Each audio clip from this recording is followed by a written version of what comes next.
बोलते, दूरगामी परिणाम अच्छे होते हैं, लेकिन बोल रहे हैं कि हम आपको नौकरी देंगे 4 साल के लिए, तो ये कैसा मजाक है छात्र युवाओं के साथ? जवानी में बुढ़ापे बना रहे हैं, रिटायरमेंट करवा रहे हैं। रोजगार गारंटी योजना लेके आओ। मैं हूँ आपके साथ दीपा। अग्निपथ योजना को लेकर पूरे देश में हाहाकार मचा हुआ है और हम आपको लेकर आए हैं जंतर मंतर पर। आपको बता दें कि यहाँ पर क्रांतिकारी युवा संगठन के लोग आज सड़कों पर उतरे हैं अग्निपथ स्कीम को लेकर। आइए बात करते हैं इन लोगों से, जानते हैं कि ऐसा क्या है इस स्कीम में, ऐसी क्या खामियां हैं जो आपको सड़कों पर उतरना पड़ा। आइए बात करते हैं। नौकरी के बाद 100 करोड़ के मालिक हो जा रहे हैं। मोदी जी भी बोल चुके हैं कि कोई भी बदलाव होता है तो दूरगामी परिणाम अच्छे होते हैं, उस समय पे सही नहीं लगता लोगों को। हाँ, कोई भी ठीक बोलते हैं, मोदी जी कभी झूठ नहीं बोलते। दूरगामी परिणाम अच्छे होते हैं, लेकिन किसके लिए अच्छे होंगे? आज जो देश का 82% संपत्ति 55 लोग के हाथ में चला गया, उसके लिए अच्छे होंगे। हो सकता है 5 साल बाद 100% संपत्ति उनके हाथ में चला जाए, तो दूरगामी परिणाम तो अच्छे होंगे ही, लेकिन किसके लिए अच्छे होंगे? अभी वापस नहीं लेती है सरकार इस योजना को। फिर अगला कदम आपके संगठन का क्या होगा? अगले हम लोगों का संगठन का है कि आज पूरा देश में प्रोटेस्ट हो रहा है। हम लोग आगे भी इसके लिए विचार करेंगे कि कौन सा है, और एक क्रमबद्ध आंदोलन है जिसका आज शुरुआत हुआ है। यह कोई टोकन प्रोग्राम नहीं है, यह एक क्रमबद्ध आंदोलन है। कल हम लोगों का दोबारा से मीटिंग होगा कि पूरा देश में हम लोग इसको कैसे निपटेंगे, सरकार कैसे इसको वापस लेंगे। अग्निपथ स्कीम योजना है, उसमें ऐसी क्या खामियां हैं जो केंद्र सरकार द्वारा लागू की गई हैं? ऐसी क्या खामियां हैं जो आप लोगों को सड़कों पर उतरना पड़ा? एक तो अगर हम बोले तो ये जो एज ग्रुप जो हम क्वेश्चन बोल रहे हैं 17 to 21, ये लोग एकदम स्कूल से बाहर निकलने वाले एज है। इसमें हम ये इतने छोटी एज में ये लोग पूरा अपना ज़िंदगी देश की सेवा के लिए त्याग दे रहे हैं।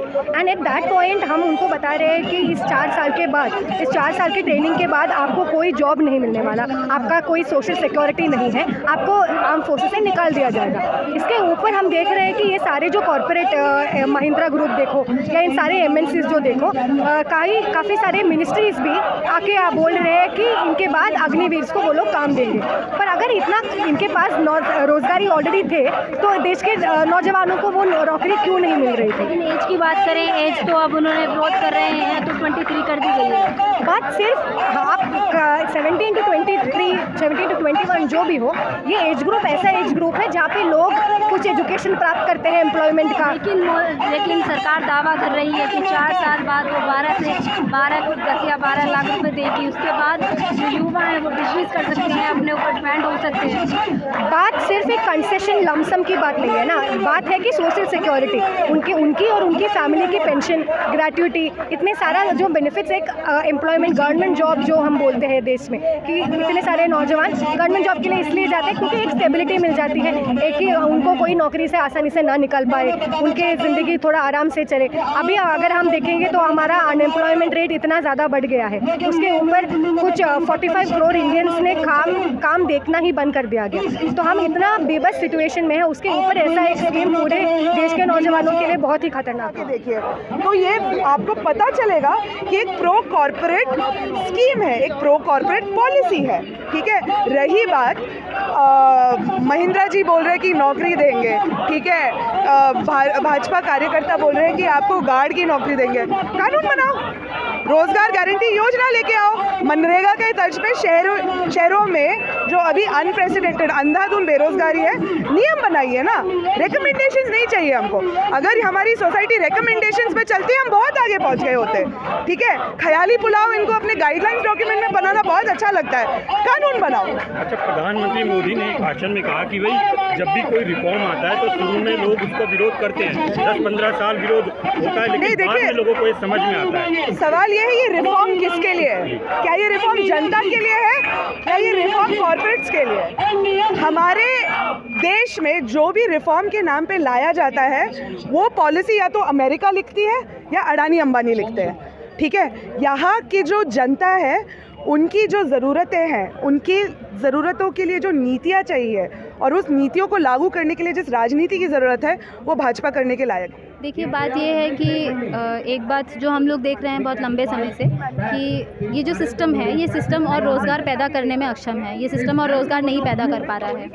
ऐसे एक स्थिति में आज का जो प्रेजेंट कंडीशन हम लोग देख रहे हैं वो ये है कि लोग पीएचडी का डिग्री भी लेने के बाद में क्लर्क की जॉब के लिए अप्लाई कर रहे हैं, स्वीपर की जॉब के लिए अप्लाई कर रहे हैं। तो इस तरीके का रोज़गार का स्थिति आज है।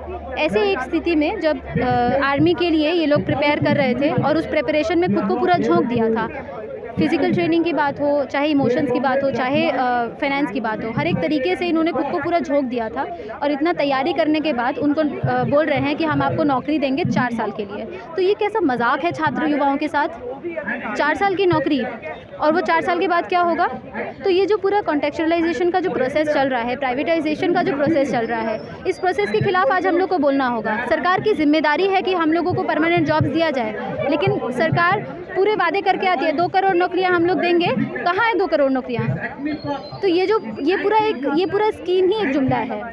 लेकिन जो सरकार है ये दावा कर रही है कि 4 साल नौकरी दे रही है, उसके बाद कह रही है कि हम आपको 12 लाख रुपए देंगे, उससे आप बिजनेस खड़ा कर सकते हैं, कोई भी कर सकते हैं। आज की स्थिति हम लोग देखें तो मोनोपोली कैपिटल का जो स्थिति है, इस स्थिति में जो छोटे छोटे बिजनेस हम लोग देख रहे थे वो धीरे धीरे करके बंद होते जा रहे हैं, लोगों का बिजनेस ठप होता जा रहा है। ऐसी स्थिति में क्या हम ये उम्मीद कर सकते हैं कि 4 साल के बाद उनको जो पैसा दिया जाएगा वो उससे बिजनेस खड़ा करेंगे और वो सेटअप हो जाएगा?